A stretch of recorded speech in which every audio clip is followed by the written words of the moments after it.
नमस्कार साथियों, मैं हूं आपका दोस्त राजकुमार और एक बार फिर से स्वागत करता हूं आपके अपने पसंदीदा यूट्यूब चैनल राज ऑनलाइन एजुकेशन ऐप के एक और ख़ास वीडियो में। साथियों, आए दिन आप लोगों के कमेंट्स आते रहते हैं और काफ़ी लोग पूछते रहते हैं कि सर बेरोज़गारी भत्ते में जो डॉक्यूमेंट्स की लिस्ट है, क्या क्या डॉक्यूमेंट्स लगते हैं।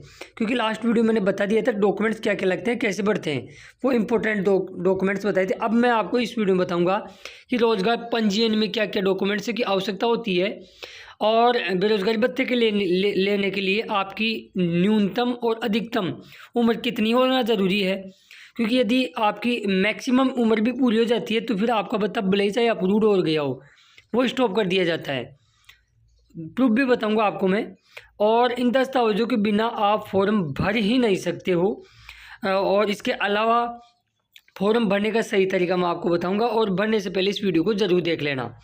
और इन चीज़ों का ध्यान नहीं रखा तो इन चीज़ों का ध्यान रख लिया आपने यदि, तो आपका फॉर्म वेरीफाई होकर जल्द ही अप्रूवल कर दिया जाएगा। तो चलिए करते हैं शुरुआत। आगे बढ़ूँ उससे पहले सभी पहले साथियों से गुजारिश करना चाहूँगा कि जो साथी चैनल पर नए हैं या चैनल को अब तक सब्सक्राइब नहीं किया है जरूर कर दे और नोटिफिकेशन बेल को दबा के उस पर क्लिक कर दे, क्योंकि हम राजस्थान बेरोजगारी भत्ता योजना से रिगार्डिंग ऐसे ही महत्वपूर्ण वीडियो आप तक प्रूफ के साथ लगातार पहुँचाते रहते हैं। सबसे पहले तो मैं डॉक्यूमेंट्स की बात करूं उससे पहले मैं ज़रा आपको यहाँ बताना चाहूँगा ओवर एज वालों के बारे में। ओवर एज वाले के बारे में बताने से पहले मैं आपको यहाँ बताऊँगा, काफ़ी लोग मुझे पूछते रहते हैं कि सर बेरोज़गारी भत्ते में एज का क्राइटेरिया क्या है। तो साथियों, यदि आपने बेरोज़गारी भत्ते का फॉर्म भर रखा है, चाहे वो वेरीफाई हो, सेंड बैक हो, सबमिटेड हो या फिर अप्रूवल भी हो, तो भी आपका भत्ता बीच में बंद कर दिया जाता है, जिसका प्रूफ अभी मैं आपको बताऊंगा। जैसे ही उम्र पूरी हो जाती है तो इस प्रकार का टॉपअप मैसेज आपके वहाँ आने लग जाता है। आप जैसे ही लास्ट जहाँ डॉक्यूमेंट्स अपलोड करते हो वहाँ जाने का प्रयास करते हो तो आगे आपको रीडायरेक्ट नहीं करता है। जैसे ओके पे क्लिक करोगे बैक वापस आ जाओगे आप, और वहाँ एक टॉपअप मैसेज में आएगा नोट करके कि eligibility criteria for unemployment allowance request. इसमें दे रखा है जैसे फीमेल है, जितने भी हमारी बहनें हैं, भले ही वो ओबीसी से हो, एससी से हो, एसटी से हो, किसी भी कैटेगरी से हो, जितने भी फीमेल कैंडिडेट हैं, इसके अलावा फिजिकल हैंडीकैप हैं वो लोग, इसके अलावा ट्रांसजेंडर हैं वो लोग, इन सभी की जो आयु है, इनकी क्वालिफिकेशन यूजी एंड पीजी होना अत्यंत आवश्यक है और इनकी 35 वर्ष यहाँ रखी गई है। ये वहाँ टॉपअप मैसेज में बता देता है। और जितने भी जिसके अंदर आपके एससी और एसटी के मेल कैंडिडेट, उनकी उम्र भी 35 है, मतलब सबकी 35 है। कुल मिला के समझिएगा, दो लोगों की नहीं है। ओबीसी के पुरुष अभ्यर्थी और जनरल के पुरुष अभ्यर्थी, इनकी उम्र 30 साल है। बाकी जो भी बच गए ना, मोटे मोटे रूप से आपको मैं बताऊं तो वो साढ़े 35 साल है। 35 साल तक आप बढ़ सकते हो। न्यूनतम उम्र आपकी 18 वर्ष होनी चाहिए। और ये सारी इसके अंदर दे भी रखा है कि dear job seeker, you are not eligible for apply for unemployment allowance. अब चलिए आप पूछोगे कि सर ये तो ठीक आपने बता दिया, भत्ता अप्रूव क्या वाकई में उम्र, जैसे मान लो आपका फॉर्म आज की डेट के अंदर अप्रूव होता है और कल ही आपकी उम्र पूरी हो गई 30 साल या 35 साल, तो फिर आपका भत्ता बंद हो सकता है क्या? चलिए इसका प्रूफ आपको मैं बता देता हूँ। जी हाँ, हो सकता है और होता भी है। इस कैंडिडेट का आप फॉर्म देख सकते हो, 9/1/2024 को अप्रूवल हुआ था इसी साल के अंदर। बड़ी खुशखबरी मिली थी इनको लंबे इंतजार के बाद में। लेकिन हुआ क्या, इनका जनवरी का बिल बना, फरवरी का बना और मार्च का बना। लेकिन साथियों, इनका अप्रैल का बिल बनने से पहले इनका भत्ता स्टॉप कर दिया जाता है 4/9/2024 की डेट के अंदर। और इसके अंदर रीज़न भी दे रखा है कि ओवर एज, यानी आपकी जो आयु सीमा है वो पूरी हो चुकी है, इसलिए आपका भत्ता स्टॉप कर दिया गया है। कुछ स्क्रीनशॉट के साथ और समझाता हूँ मैं आपको। जैसे ये फॉर्म रिजेक्ट कर दिया गया था, और रिजेक्ट करने का कारण यदि आप देखोगे तो महसूस करोगे। इसके अंदर दे रखा है, यहाँ रिमार्क के अंदर देखिएगा, अप्लीकेंट यानी आवेदक की एज है वो 35 ईयर पूरी हो चुकी है कंप्लीट। तो इसके अंदर कह रखा है कि आपका फॉर्म इसके अंदर above 35 years SC ST physical handicap जितने भी फीमेल हैं, अब application not eligible for unemployment allowance. तो इसके अंदर ये सारी चीज़ें वही हैं जो मैंने आपको अभी बताई है। कुछ चीज़ें और बता देता हूँ मैं आपको। ये फॉर्म भी आप देख सकते हो, ये भी रिजेक्ट कर दिया गया था जालोर द्वारा। और रीज़न यदि आप देखोगे तो वही ओवर एज।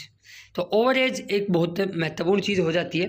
कई लोग पूछते हैं कि सर हमारी उम्र पूरी हो गई है, क्या हमें आगे भत्ता मिलेगा? नहीं मिलेगा दोस्त, ऐसा कुछ नहीं है। यदि आपका आज फॉर्म अप्रूव हुआ, कल ही आपकी ओवर एज हो गई, तो फिर आपका भत्ता बंद कर दिया जाएगा। चलिए, ये तो रही एज की बात के बारे में।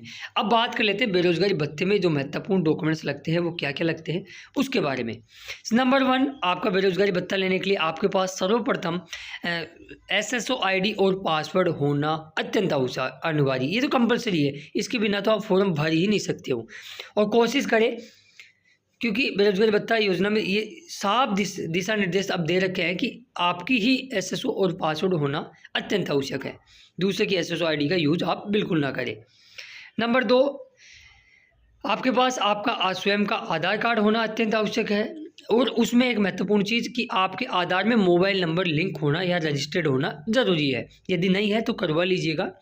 पहले सुनिश्चित कर ले कि आपका मोबाइल नंबर लिंक है क्या, क्योंकि आप जब डॉक्यूमेंट्स अपलोड करोगे तो फिर आपके पास मोबाइल पे OTP आती है उन नंबरों पे जो आपके आधार में लिंक है, और उनको वेरीफाई करने के बाद भी आप डॉक्यूमेंट्स ई-साइन होते हैं, वरना होते ही नहीं है। आगे बात करें नंबर 3 पे, 2 पासपोर्ट साइज़ की फ़ोटो होना अत्यंत आवश्यक है। उस पासपोर्ट साइज़ को आप इनकम सर्टिफिकेट में लगाते हो। इसके अलावा रोज़गार का जब ऑनलाइन पंजीयन कराते हो तब भी आपकी वहाँ एक फ़ोटो लगती है। तो चलिए, ये बात हुई।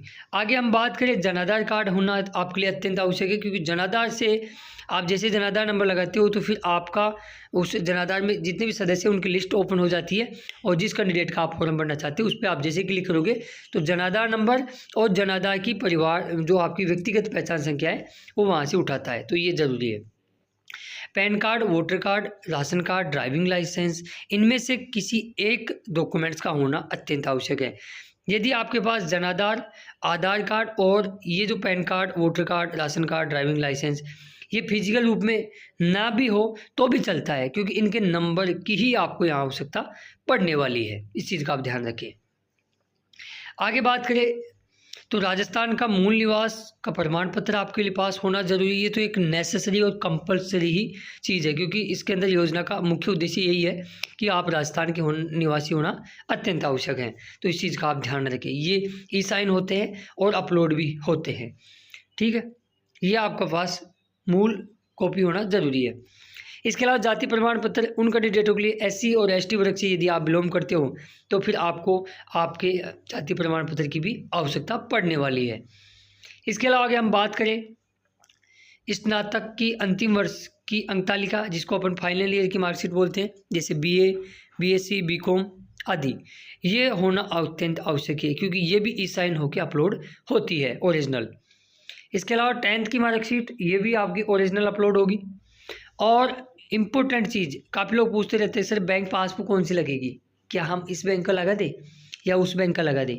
तो मैं आपको बोलूँगा बैंक पासबुक आपके पास SBI की होना ही ज़रूरी है, क्योंकि SBI से ही करार कर रखा है राजस्थान सरकार ने। तो SBI के अलावा कोई दूसरे बैंक की आप बैंक पासबुक अपलोड करोगे तो वो सैंड बैंक में आ जाएगी। इस चीज़ का आप ध्यान रखें। यदि खाता नहीं है तो ओपन करवा लीजिएगा। नंबर 12 पे आपका विकलांग प्रमाण पत्र होना ज़रूरी है। यदि आप लागू होता है आप पे, यदि आप विकलांग हो तो, क्योंकि ये अपलोड होता है, यदि जिस कैंडिडेट पे लागू होता है तो उसका अपलोड होता है। इसके अलावा 4 पेज वाला आपके पास आय प्रमाण पत्र होना चाहिए, नोटरी से प्रमाणित। अभी वो आय प्रमाण पत्र कौन सा है, क्या है, ज़रा मैं आपको वो भी बता देता हूँ। तो ये वाला आय प्रमाण पत्र आपके पास होना, पहले मैं बता देता हूँ डॉक्यूमेंट्स कौन कौन से लगते हैं। आप यहाँ देख सकते हो ई-साइन कौन कौन से होते हैं। मूल निवास आपका ई-साइन होता है, ग्रेजुएशन की मार्कशीट आपकी ई-साइन होती है, 10th की मार्कशीट ई-साइन होती है, एनेक्स फर्स्ट जो अभी मैं आपको बताऊंगा आय प्रमाण पत्र में आता है, बैंक पासबुक ई-साइन होती है, इनकम सर्टिफिकेट आई, इनकम सर्टिफिकेट के। इसके अलावा फिजिकल हैंडीकैप यदि लागू होता है तो, इसके अलावा स्वघोषणा पत्र ये भी ई-साइन होता है। और एक महत्वपूर्ण चीज़ आपको मैं बता दूँ, SC ST वर्ग से आप यदि बिलोंग करते हो तो फिर आपका जाति प्रमाण पत्र भी आपके पास ई-साइन करवाना ज़रूरी होता है। चलिए आगे की बात अपन बात करते हैं। और इसके अलावा आप इन डॉक्यूमेंट्स को, आय प्रमाण पत्र को, इनको कैसे क्या रहेगा ये चीज़ मैं आपको बता देता हूँ। इस प्रकार का आपका इनकम सर्टिफिकेट आपको मिलता है, तो ये आय प्रमाण पत्र आई कहलाता है। इसमें नोटरी होना अत्यंत आवश्यक है। इसको पूरा कैसे भरोगे इन पेजों को, वो भी मैं आपको अभी आगे बताता हूँ। ये के प्रमाण पत्र होता है, इसमें 2 सरकारी कर्मचारियों का राजपत्रीय जिनके पास सील साइन होती है उनसे इनको अटेस्टेड कराना पड़ता है। इसको सेल्फ अटेस्टेड करना पड़ता है आप खुद को, और इस वाले प्रमाण पत्र को जिसको स्व घोषणा पत्र बोलते हैं, इसको भी आप खुद ही अटेस्टेड करते हो। अब इनको कैसे भरोगे, इस पर मैंने एक डेडिकेट ये वाला वीडियो बना रखा है, लिंक वीडियो को डिस्क्रिप्शन बॉक्स में, उसको जाके देख लेना, उनको भर देना, क्योंकि यहाँ फिर से मैं बताऊँगा तो थोड़ा समय है ज़्यादा लग जाएगा और वीडियो थोड़ा ज़्यादा लंबा हो जाएगा। तो आई होप आपके लगभग डाउट क्लियर हो गए होंगे कि बेरोजगारी भत्ते में ए से लेके जेड तक क्या क्या डॉक्यूमेंट्स की आवश्यकता पड़ती है। मैंने डिटेली आपको प्रूफ के साथ बता दिया है। एज से रिगार्डिंग काफ़ी दोस्तों के कमेंट्स आ रहे थे, वो भी मैंने आपके यहाँ क्लियर कर दिए। किसी भी वर्ग से हो, 18 वर्ष से 35 वर्ष आपकी नेसेसरी है, जिसके अंदर सभी कैंडिडेटों की 35 साल है, केवल ओबीसी और जनरल के पुरुष अभ्यर्थियों को छोड़ के इनकी 30 साल है। ठीक है, तो इस वीडियो को अपने दोस्तों और मित्रमंडल में जरूर शेयर कर दें। आए दिन आपके कमेंट्स आते रहते हैं, आपके डाउट क्लियर हो गए होंगे। इसके अलावा बेरोजगारी भत्ते से रिगार्डिंग अन्य कोई आपका डाउट है तो मुझे कमेंट्स बॉक्स में कमेंट्स कीजिएगा। यदि कोई सीरियस टॉपिक लगा तो अलग से वीडियो बना के भी आपको जानकारी प्रोवाइड कराने का प्रयास करेंगे। और जिन साथियों ने चैनल को अभी तक सब्सक्राइब नहीं किया है जरूर कर दें, नोटिफिकेशन बेल को दबा के ऑल पे क्लिक कर दें, क्योंकि हम राजस्थान बेरोजगारी भत्ते से रिगार्डिंग ऐसी यूजफुल इन्फॉर्मेशन समय समय पर आप तक लाते रहते हैं। मिलेंगे एक खास वीडियो में, तब तक के लिए जय हिंद, जय भारत, जय राजस्थान।